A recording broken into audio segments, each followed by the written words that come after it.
Welcome to This Week in Hearing. I'm Shari Eberts, author of Here and Beyond, Live Skillfully with Hearing Loss, along with Gail Hannon.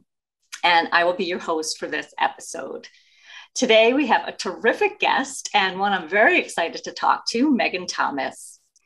Meaghan Thomas is a broadcast meteorologist for WKRN News 2 in Nashville, Tennessee.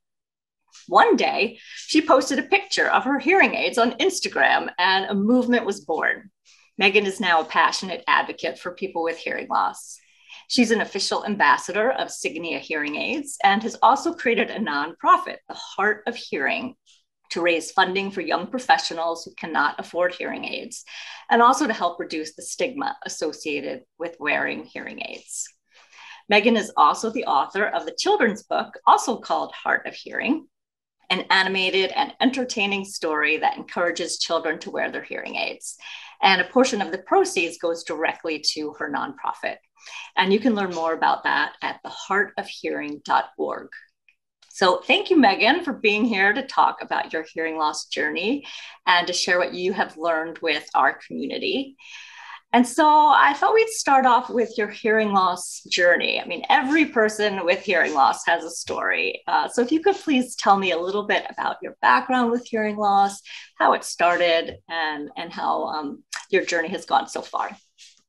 Well, first off, thank you so much for having me. And, everyone's hearing journey is different, and mine is unique as well. My hearing loss actually went very unnoticed for a very long time, which is surprising because my dad is hard of hearing and has worn hearing aids for 30, 40 years of his life. And the interesting thing is when I was in middle school, that's when I think I really started noticing that I relied on reading lips. A couple incidents that just, speak out to me or come to mind. I was a sleepover, and as soon as the lights would go out, I would be the first one to go to sleep because I no longer could, quote unquote, hear anybody. And I couldn't see them anymore because I could no longer read their lips. And then in high school, we were in physics class and there was a frequency board. And my physics teacher was like, who can hear this? Who can hear this? And I was just sitting there like, I don't hear anything. And so he called me up to the front of class and he said, put your head to this machine and I'm going to play all these frequencies and, see if you can hear them or not. And it wasn't until towards the very end, the lower frequencies where I was like, oh yeah, now I can hear it. And he said, you can't hear any sort of high pitched noises. And I said, again, not surprising. My dad is hard of hearing, hearing loss runs in my family. I haven't thought anything really of it. And it wasn't until I got to college where you get in this big auditorium, you can no longer see the professor's lips clearly, and the sound gets so lost in those rooms. Mm-hmm. Even now, like you can walk into a big room and sometimes the sound just gets so lost if you're not actually focusing on something. And so I just kind of scooted by.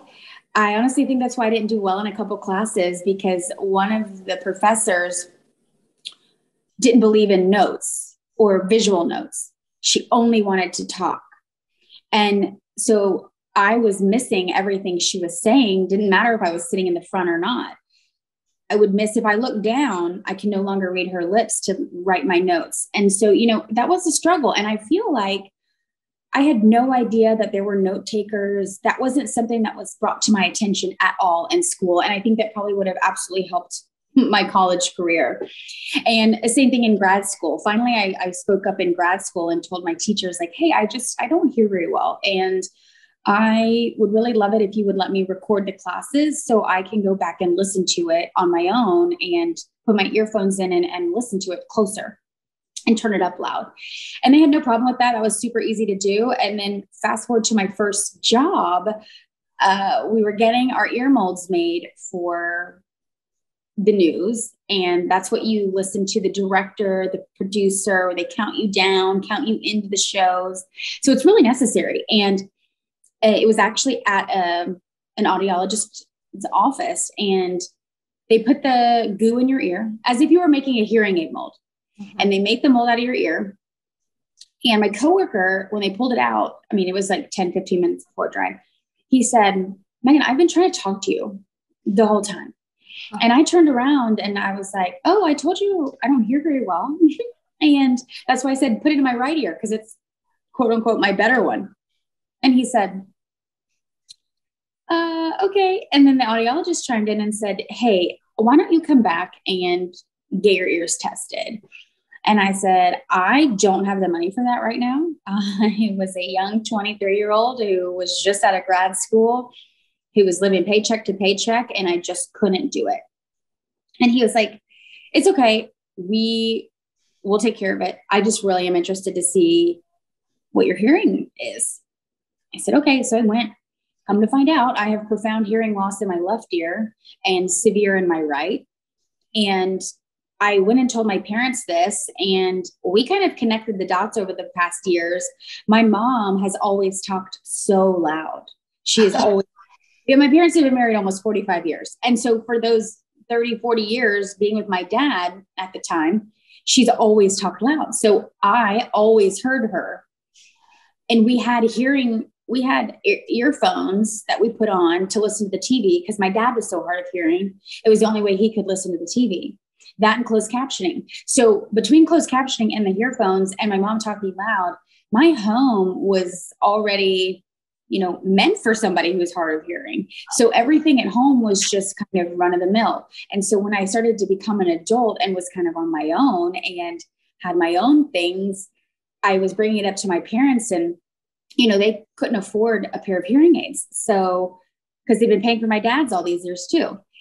Mom and dad, they ended up saying, listen, we can afford one hearing aid. So they suggested my left one, because mine is technically considered nerve damage, and the nerve damage will never get better, but you can stimulate the nerves in your ears. And the way to do that is wearing hearing aids. And they said, as long as you wear your hearing aids consistently, it will help, stimulate the nerves in your ears, and hopefully you won't go completely deaf.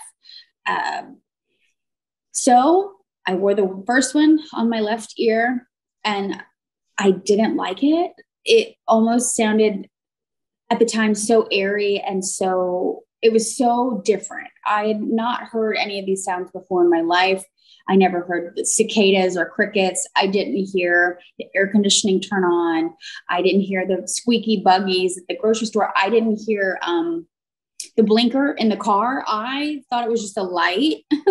And so, it was almost overwhelming, because the sensory overload was just, a lot. So I ended up not wanting to wear it much. So then I switched audiologist, and the new audiologist suggested, after my hearing test, she was like, you really need to. It's doing yourself a disservice by just aiding one of your ears with the way where you are. And I said, well, I can't afford it, because now I am in my mid-20s and my parents are not going to help me out. And, I didn't want to put that financial burden on them either. So she told me about a program, vocational rehab program, and it took about a year. I went through that in Alabama, and they couldn't have been nicer. I mean, it was just absolutely wonderful. And so the day of my fitting to pick my hearing aids up, she explained to me it's going to be, $2,500 for the pair. That's half off. They were going to pay for half of it. And so I'd gone and taken a credit card out, and was just going to pay for it. It just, I was going to go into credit card debt for something I needed, not for something I just wanted. And so I show up, and I'm ready to, get my hearing aids, because these are now Bluetooth ones. And I was so excited about them. And the audiologist comes back in. She's like, actually, you know what? We've made some phone calls, and we're just going to take care of all of it. And so I immediately started crying, and I was so overwhelmed. I get teary-eyed thinking about it now. I was just so overwhelmed with that gift and the financial pressure that it had put on me, and now it was taken off. I felt so much lighter, so much less stressed, and I now could do my job to, 100% instead of 50-50. And so I called my dad immediately because he's the other person in my life that, obviously understands the struggle when it comes to losing your hearing. And he gets emotional on the other end of the phone. And just to be able to share that with him was just an amazing feeling. And then, I wore those for almost 4 or 5 years. And fast forward to, April of 2021, I was, that the first of the year, I give myself a word. And my word for 2021 was bold. I'm going to do everything in boldness. And so April rolled around and, I was filling in for my chief meteorologist, and I was talking to my friend and I said, just take a picture with me and my hearing aids. I had a bunch of new followers on Instagram and Facebook, and I'm in a new city, and, I was welcome. This is me, I'd been there about 6 months at that point, and here in Nashville. And I'm telling you what, I posted that picture and it went viral. The next morning I woke up to hundreds of messages, not maybe like 1,000 between Facebook, Instagram, Twitter. I mean, it went crazy. And I, could not be more thankful. I mean, Signia, they reached out to me. I had several different hearing publications, Good Morning America, News Nation. I mean, it just took off. And the amount of, gratitude I felt was just unbelievable. I had absolutely no intention for this to go anywhere. And, I always believe that everything happens for a reason. And it was the right time. And it was something that I didn't understand was a big deal. But speaking with the ladies at Good Morning America, the producer said, there aren't many people in television who are hard of hearing. And you, being a quote unquote public figure, are putting light on something that kind of gets overshadowed. Mm-hmm. And I was like, well, yeah, because I've been hard of hearing my majority of my life and didn't really like telling anybody. It's not something that you are like, woo, look at my ears. But now I am. Now I am such an advocate, and I want to be able to be that voice for the hard of hearing community, because we do get overlooked. If you're not deaf or you don't speak sign language, the hard of hearing community kind of gets lost. Yes, we still can't hear everything, and we may not be deaf, but we still have, problems listening. And so it's been really cool to be able to kind of be that advocate and be the face of something that I had no idea that was going to turn into this. And honestly, my nonprofit and my children's book, I told the ladies at Good Morning America about it, and they said, just do it. There's never going to be a good time. Just do it. So I found a publisher, I found an illustrator, I found an attorney to help me with my nonprofit, and I did it. And I could not be more excited with the way things are going. And it's just such an overwhelming feeling of gratitude, because the messages that I received, they said that I helped them, but those messages helped me. I mean, I always felt kind of alone because I never had met anybody with hearing loss at my age either.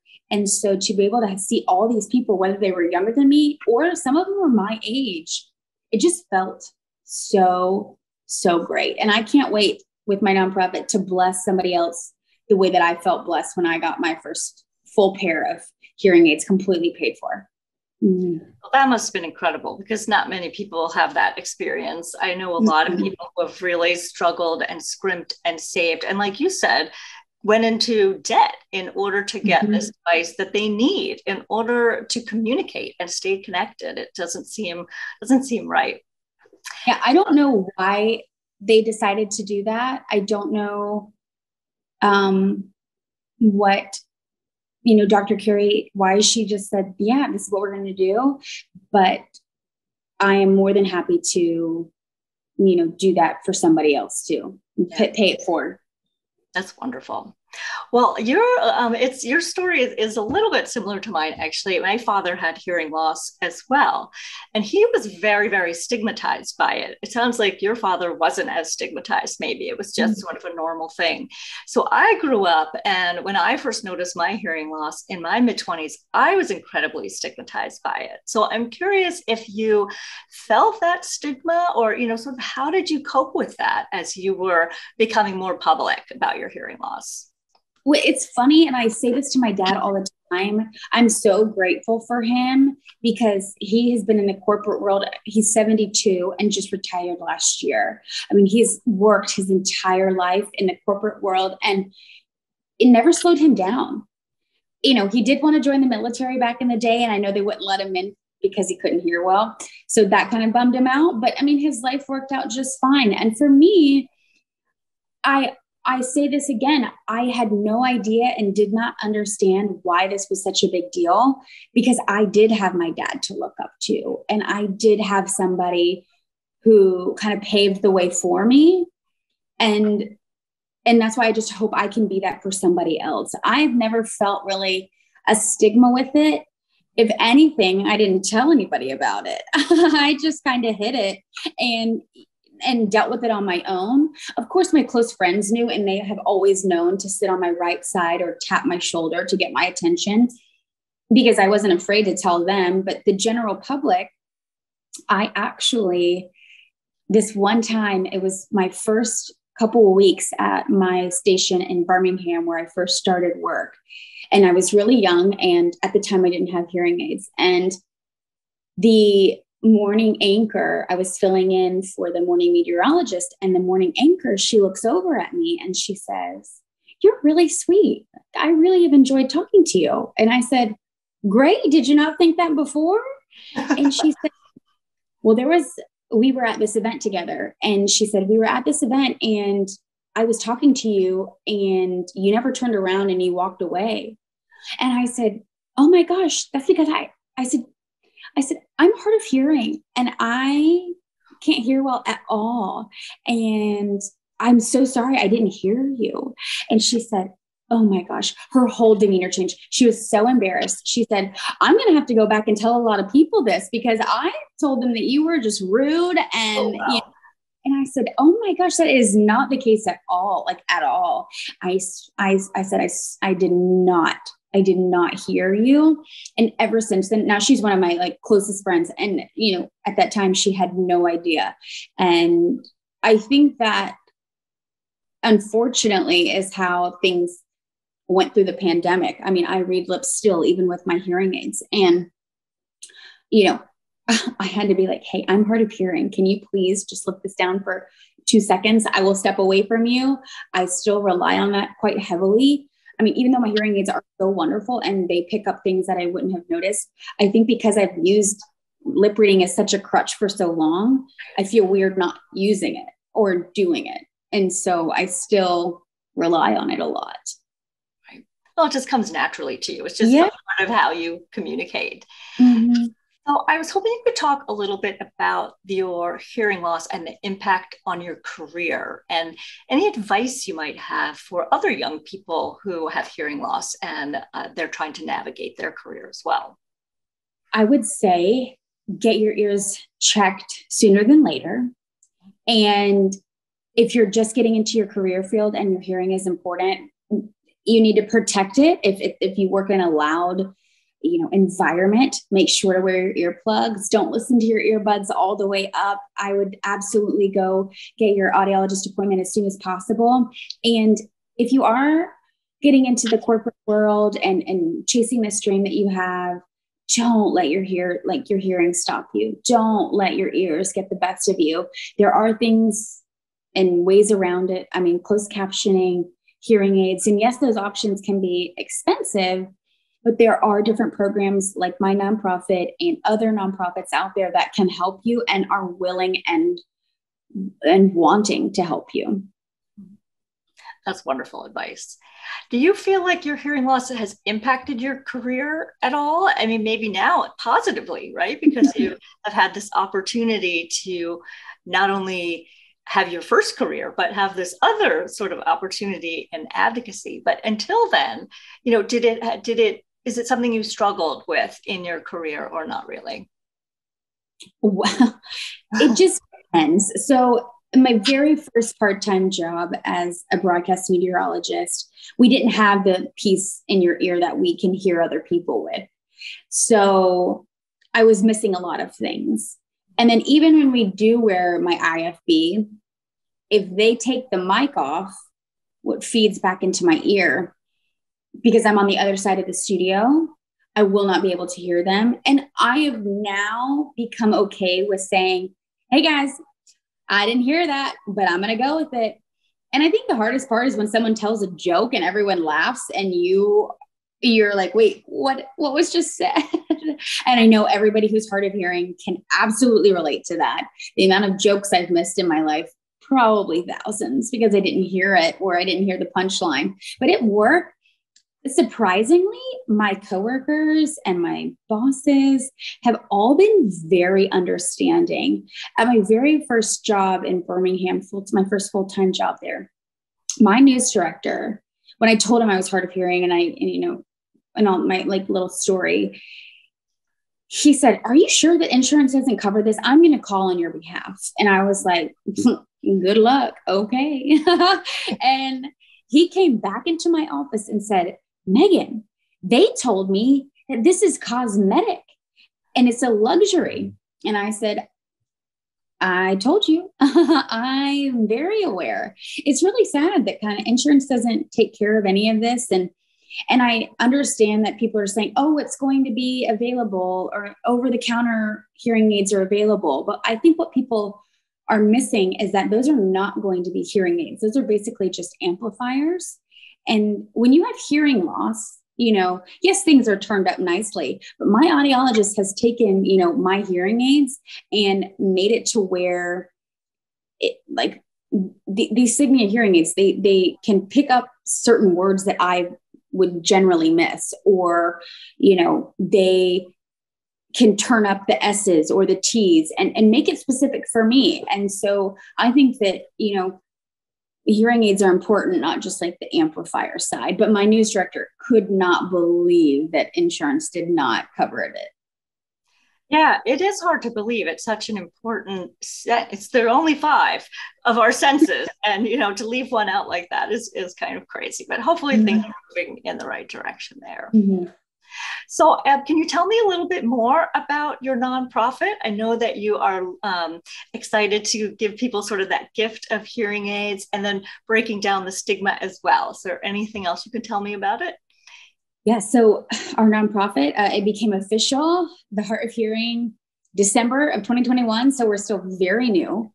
I know it's been quite the feat. I never thought, one could do it on their own, and it's possible. So if people have dreams of doing that, I'd suggest just chase them and figure it out along the way. But I now have a wonderful board, about 15 to 20 people who have a passion for this as well, whether they have experienced hearing loss, or they have a family member, or they used to work in cochlear implants or hearing aids, or an audiologist. There are so many different walks of life on my board that are just so amazing. And we all just put our ideas together, and we've done several events this year, and we're doing bigger and better things hopefully next year. But our big event will be October 3rd. And we've got a huge golf tournament coming up with great people playing in it and celebrities joining and music afterwards. It's going to be an amazing event. And at that event, we hope to be able to give away a pair of hearing aids and bless somebody in front of everyone. I think that is the goal. And that would be it would mean a lot. And I think that, that person, we would obviously invite them to the tournament and celebrate them as well. And to know that they don't have to worry about this anymore is going to be just such a blessing. And, from that nonprofit, my book, the children's book, The Heart of Hearing, it's called Heart of Hearing, is the proceeds now go back directly. He said all I wanted to do was, make my money back. And so this book is just, the money goes directly back to my nonprofit. That is so wonderful. Thank you for doing that for all the people out there with hearing loss, including myself. I really appreciate that. And thank you for being just such a beautiful face of it, right? I mean, people sometimes think that hearing loss is only for senior citizens, or there are different sort of stigmas that are associated with it. And having someone who's vibrant and out there doing well in their career is always such a wonderful role model for other people, especially children too, who are sort of coming up and they might have hearing loss and maybe they don't see those role models. So good for you for doing that. That's really wonderful. Thank you very much. Thank you. No, it's just a part of life. And I hope that I can encourage young children to really embrace who they are and accept it. And the moment I think I accepted it, the moment that my whole life changed, all of this just kind of budded into this beautiful flower. And I cannot wait to see how much bigger we can get. Right now, we still only service 30 miles outside of Nashville, but I am ready and, God willing, to take this thing to make it bigger and better and just be able to bless. My goal is to never turn someone away. And I would love to be able to do that one day. Fabulous.